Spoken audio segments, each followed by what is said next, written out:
For parents up and down the country, the stress of homeschooling was at times overwhelming. But for parents of children with special educational needs, that pressure, coupled with the loss of therapies, healthcare and additional support, has made this year all the more challenging. I looked in the loo and guess what I saw? Yes, that's right, a poo. Michelle's son Jacob has a form of cerebral palsy. And when COVID hit, she didn't just lose his schooling, but all those long fought for services that are vital to his progression. You're going to get me so emotional. It's been hard. It's been absolutely... There isn't any words unless you've been through what me and my husband have been through, not only the past 12 months, but the past 5 years, fighting for services, fighting for support and care. And then COVID hits and you're left again even more so. I don't know whether I'm doing the right thing or the wrong thing, and the guilt of that, it's been horrendous. A report out today from Ofsted highlights the potential lasting effects of withdrawing these vital services for children with special educational needs in England, and the struggles their parents have had during lockdown as a result. We can't get access to any of our local services, and it's been similar in schools. They'll see teachers and support them over Zoom, but yet they're reluctant to go into schools to support Jacob. Sometimes it's just not enough. We need personal one-to-one care, and it's been missing throughout the whole of COVID. It's a different story at Southview Special School in Essex.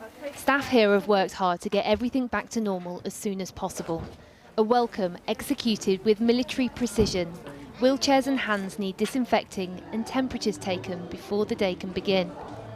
Morning. The children love coming to school here. They absolutely love it. And you've probably seen them arriving in the morning, happy smiling faces. So although we moved rapidly to a home support package, and that was really successful, it's only ever going to be second best to actually having the children in school. So my worry was thinking a little bit more long term about what the effects would be when the children were coming back in September, the impact of those months that they weren't in school. But not all students were able to come back in the autumn. Government guidelines for people with specific care needs changed again a few weeks ago, meaning students like Archie could finally go back to school.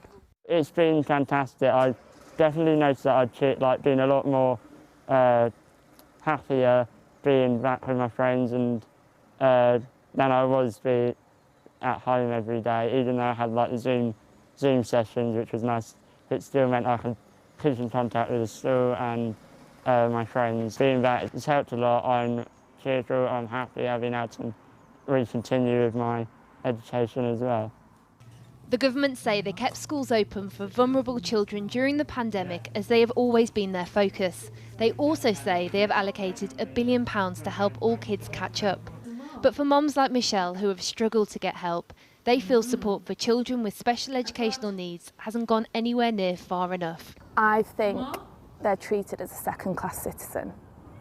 And it breaks my heart because my son has so much to offer, but yet again, a lot of people will read the diagnosis of a child like my son or other children and just write them off completely.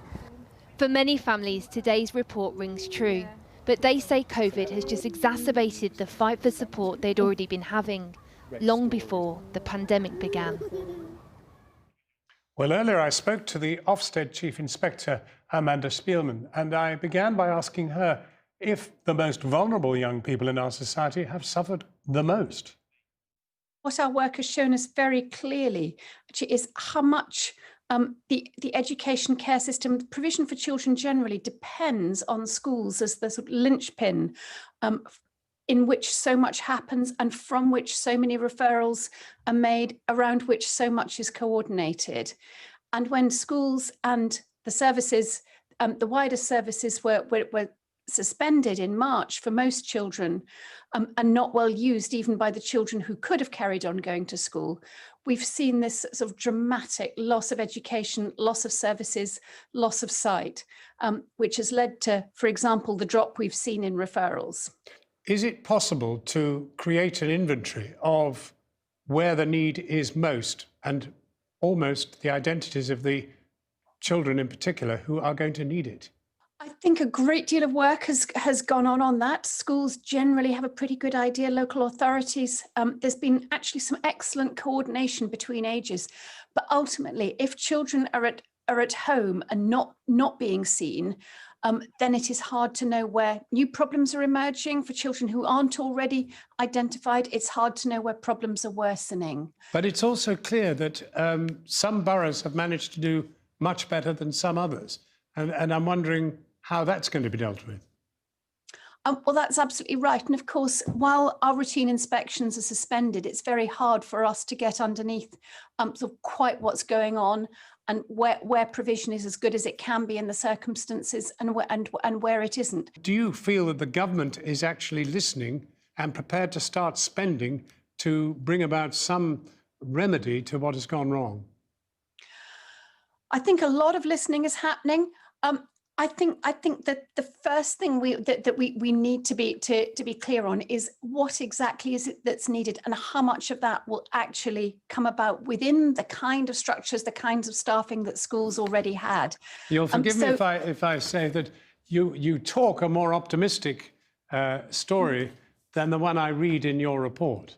I mean, your report is very worrying. I mean, there has clearly the most vulnerable kids in our society have, in a sense, suffered most in the pandemic.